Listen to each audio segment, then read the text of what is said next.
Bom, eu quero trazer uma outra proposta também que teve votação de urgência, como eu contei para vocês, que é o PL do aborto, né? Ali numa votação rápida, a Câmara dos Deputados aprovou a urgência do texto que equipara o aborto ao crime de homicídio. Eu quero conversar primeiro com o Bruno Pinheiro, que vai trazer as informações para a gente agora. Ô Bruno, também neste caso o projeto não vai precisar passar pelas comissões.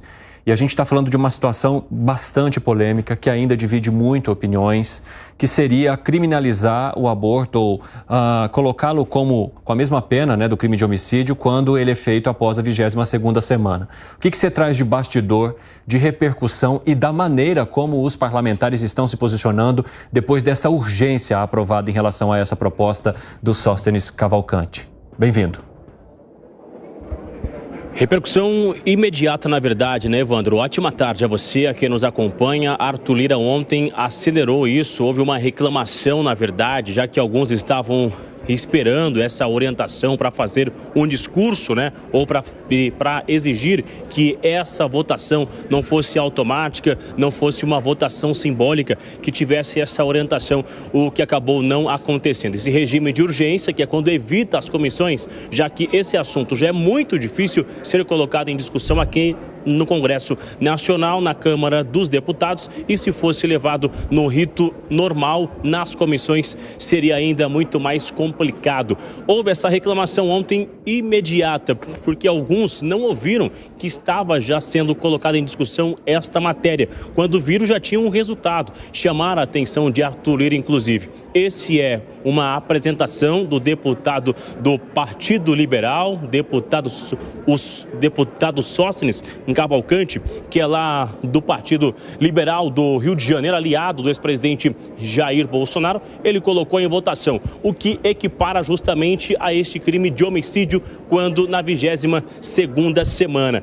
Em relação a isso, Evandro, chega de 6 para 20 anos para aquela vítima, essa mulher que acabar sofrendo este abuso sexual e esta gestação, se o aborto for realizado. Qual é a discussão dentro do Congresso e hoje aqui na Câmara dos Deputados? É que essa vítima, ela vai receber uma condenação muito maior do que quem cometeu este abuso. E quando ele for identificado, que na grande maioria acaba não sendo identificado e nem mesmo recebendo esta condenação. Os aliados do governo reclamam que, neste caso, as mulheres receberão uma condenação muito maior. E aí, de um outro lado, a oposição ao governo acha que não, que já aumentou sim essa condenação para os criminosos e que são a favor da vida. Agora há pouco a gente conversou aqui na Câmara com a deputada Júlia Zanatta. Ainda não tem um relator para esta matéria, será escolhido nos próximos dias. Na semana que vem, Arthur Lira está cuidando de muito perto dessa discussão e a deputada Júlia Zanatta disse que não houve uma obstrução e que isso foi colocado em votação porque tinha sim uma necessidade. Vamos ver o que disse a deputada Júlia Zanatta agora há pouco aqui na Câmara dos Deputados.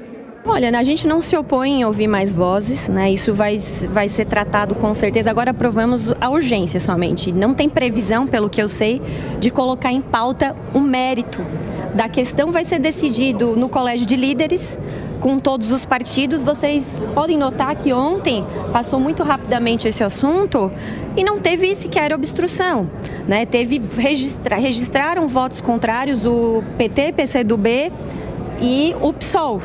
Certo? Mas não houve briga, não houve gritaria, então sinto que existe um certo consenso até daqueles que são contra. Evandro, essa fala, ela vai de encontro justamente com o que aconteceu. Muita gente não viu que estava sendo analisado esse requerimento de urgência. Então, por conta disso, não houve uma discussão, não houve uma confusão, não houve essa obstrução. A deputada Sâmia Bonfim também conversou com a imprensa logo na sequência e repetiu que isso foi acelerado, essa discussão aqui na Câmara dos Deputados na noite de ontem. Vamos ver. O presidente da Câmara, ele não anunciou a leitura do projeto. Como era um requerimento de urgência, qual é o procedimento dito pelo nosso regimento? Ele anuncia o número do requerimento de urgência, o autor do requerimento e referente ao qual projeto de lei. Isso não foi feito. Tanto que a compreensão ali no plenário, por diferentes assessorias de diferentes bancadas, foi um estranhamento de que ele estaria lendo 2 vezes o resultado do projeto ainda relativo à delação, que tinha sido aprovado anteriormente. Então, houve um atropelo na forma como o projeto foi votado. Eu acredito que era para evitar um pedido de votação nominal, que é um direito de qualquer parlamentar, não precisa passar pelo aceite dos líderes de bancada. Agora, só para a gente entender o que eu ouvi nos corredores hoje com quem eu conversei. Arthur Lira recebeu, colocou isso em votação, é mais um aceno para a oposição, já com esse olhar sobre essa eleição que ainda vai acontecer para o substituto de Arthur Lira lá em 2025, mas a partir de agora ele vai diminuir o ritmo dessa votação. A urgência foi aprovada, mas não tem expectativa de ser colocado já nos próximos dias. A ideia é que isso seja analisado somente após as eleições de outubro, eleições municipais. E aqui existe o entendimento que será muito difícil evitar essa rejeição, que vão conseguir um resultado, mas que a salvação está no Senado Federal por uma ampla diferença entre Rodrigo Pacheco e Arthur Lira. Uma diferença no comportamento, que Arthur Lira, independente da cobrança, seja de emissoras, de veículos de comunicação, ou seja de seus aliados ou de seus opositores, ele acaba ficando de lado esse assunto, essa cobrança, ele coloca em votação aquilo que ele acha que é necessário. No Senado, Rodrigo Pacheco adota um outro comportamento, que é de ouvir, de conversar um pouco mais com ambos os lados, com especialistas e engavetar este assunto e esperar esse amadurecimento. Então, essa aposta de aliados do governo é justamente nessa diferença de comportamento entre o Senado e a Câmara dos Deputados. Evandro. Muito obrigado pelas informações e bastidores. Bruno Pinheiro, bom trabalho para você. Isso traz um debate que é muito importante, que a gente vai aprofundar com vocês aqui no 3 em 1.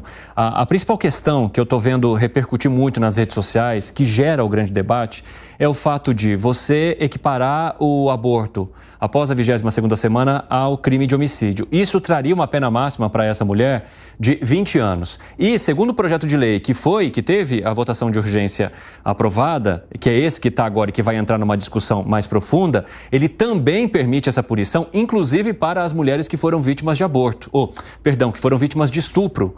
E se a gente olhar para o crime do estupro, um estuprador, quando ele comete o crime contra uma mulher com mais de 18 anos, a pena máxima é de 10 anos. Se ele faz isso com uma adolescente com idade entre 14 e 18 anos, a pena máxima é de 12. Se ele faz com uma criança ou adolescente abaixo de 14 anos, a pena máxima é de 15. Ou seja, nenhuma das penas, em nenhum caso, é maior que a pena que a mulher teria num caso de aborto depois da 22ª semana. É isso que está gerando um debate, uma polêmica muito grande. Qual que é o teu ponto de vista, Fábio Piperno?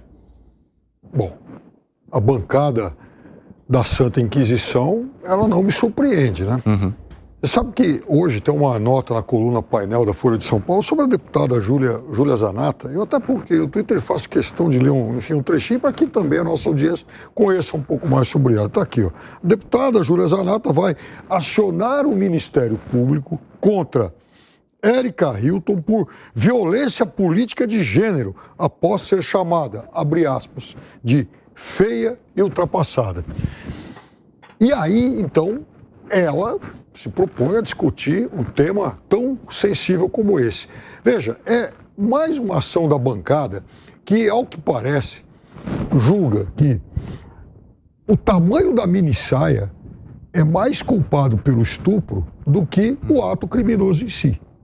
Quer dizer, então, veja, a moça, além de ser estuprada, ela pode ser condenada a mais tempo de cadeia do que o estuprador. Uhum. Quando eu falo que esse é o Congresso mais reacionário do Ocidente, considerando todas as democracias civilizadas, há quem ainda não concorde. Então, mas é impressionante o que essa Câmara dos Deputados é capaz de fazer. Quando esse assunto caiu para a população e isso gerou repercussão nas redes sociais, eu vi muitas manifestações assim também. Nossa, mas 22 semanas são bastante coisa. Como é que em 22 semanas a mulher não consegue tomar uma decisão, principalmente aquelas que são vítimas de estupro, né? A decisão seria ali no momento. Mas a gente precisa lembrar que aqui no Brasil, mais de 70% dos casos de estupro hoje atingem menores de 18 anos.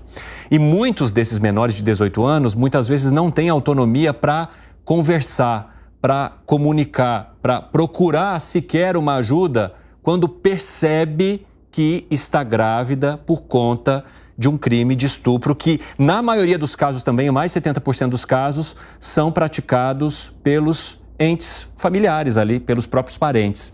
Então, é isso que gera essa divergência de ideias, divergência de opiniões. Qual é a tua, Gustavo Segré? Primeiro deveríamos ver, me parece, o contexto dessa apresentação da lei, porque foi apresentada no mesmo dia que o ministro do STF, Alexandre de Moraes, deu a suspensão sobre uma determinação do Conselho de Medicina de proibir, eu não sei se está bem feito, se está bem falado, a sistolia fetal. Isso mesmo. Que é você parar o coraçãozinho do bebê para depois fazer o procedimento do aborto. Curiosamente, às 22 semanas. Exatamente após às 22 semanas. Então, me parece que é mais ou menos uma briga em que a população está no meio de uma briga, tentando separar uma briga de pessoas muito fortes, o STF de um lado, o Congresso do outro, mas termina recebendo essa pancadaria a população. Porque quando você avalia que justamente, não acredito em coincidências nesse caso, no mesmo dia que o ministro Alexandre de Moraes aplica a suspensão sobre essa proibição do Conselho de Medicina, é que entra essa proposta de lei.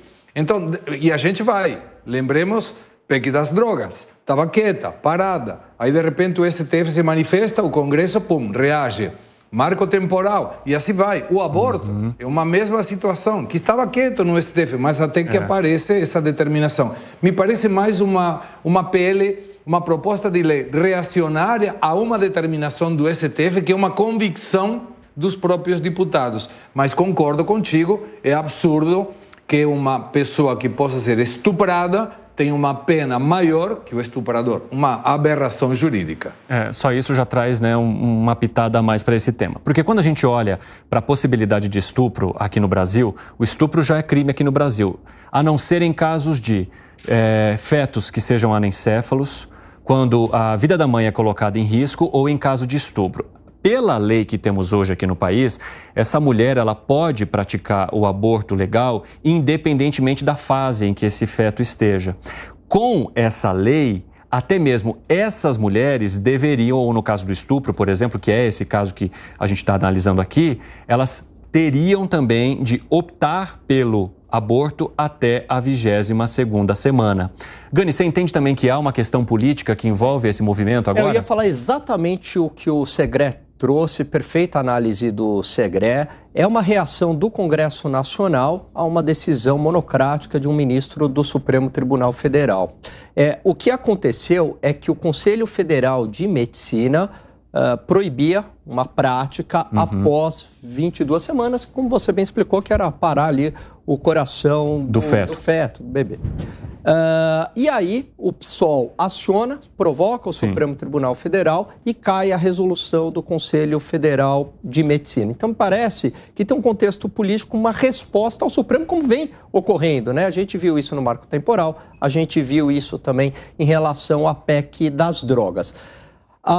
Em relação à pena de estupro, eu acho que a pena de estupro no Brasil ela é muito branda, para falar a verdade. Acho que a gente deveria ter prisão perpétua para estupro. Só para complementar, Gani, o próprio deputado Sóstenes Cavalcantes, depois da repercussão, mencionou que ele acha também que a pena de estupro deveria aumentar para até 30 anos. Então, ela ficaria superior ao crime da mulher que fizer o aborto após a 22ª semana. Mesmo assim, isso traz a polêmica da mulher que já foi vítima de estupro ser punida mais uma vez pela sociedade ao responder a um processo justamente porque não tomou a decisão ou não entendeu que estaria grávida até o prazo que é definido hoje pelo Congresso. E só um ponto.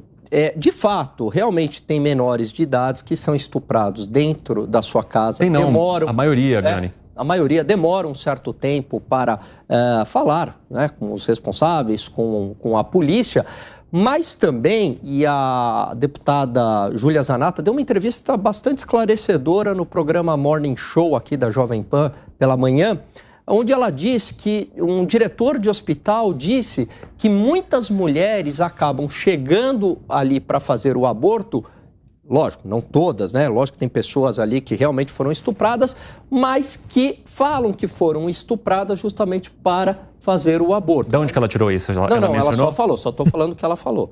E que o diretor de hospital mencionou isso para ela. Depois a gente pode pedir, então, para a deputada Júlia Zanatta enviar, né, a fonte desses dados que ela passou. Isso e aí ela preservou a fonte, preservou o nome do diretor. Alguém falou para ela. O diretor do hospital falou isso para ela.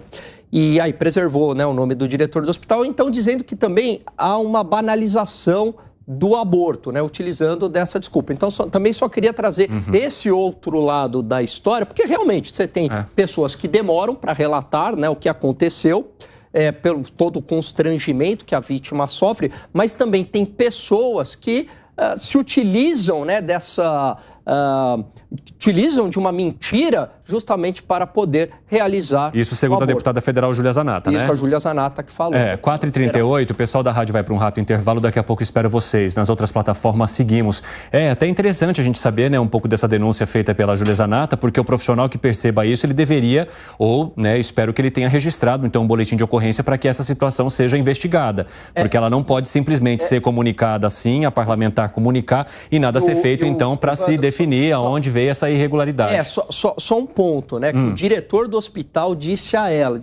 bom, quando chega uma vítima, aqui uma suposta vítima, e diz o seguinte, olha, eu fui estuprado, eu preciso fazer um aborto, o diretor do hospital disse o seguinte, se eu não fizer o aborto, eu tô com a minha vida devastada. Mesmo se ele não sabe ali se é verdade ou não. Então ele acaba fazendo até por uma autopreservação, de acordo com o que a deputada Júlia Zanatta falou aqui na Jovem Pan. Ô Zé Maria Trindade, eu quero saber de você, quais são os bastidores dessa discussão no teu ponto de vista? Por que o Congresso resolveu trazer também uma votação de urgência sobre um tema que divide tanta opinião? Olha, isso envolve até a sucessão de Lira. Ele fez uma costura lá de prioridades de pauta, atendendo a vários líderes, e ele está numa situação meio complexa mesmo, porque ele tem que unir ali tendências diferentes demais no Congresso Nacional. Esse tema aborto sempre foi tabu no Congresso Nacional. A política antiga era de que enfrentar esse debate era sinal de perder votos. Se você vota a favor do aborto, de mais liberdade para o aborto, você perde votos conservador.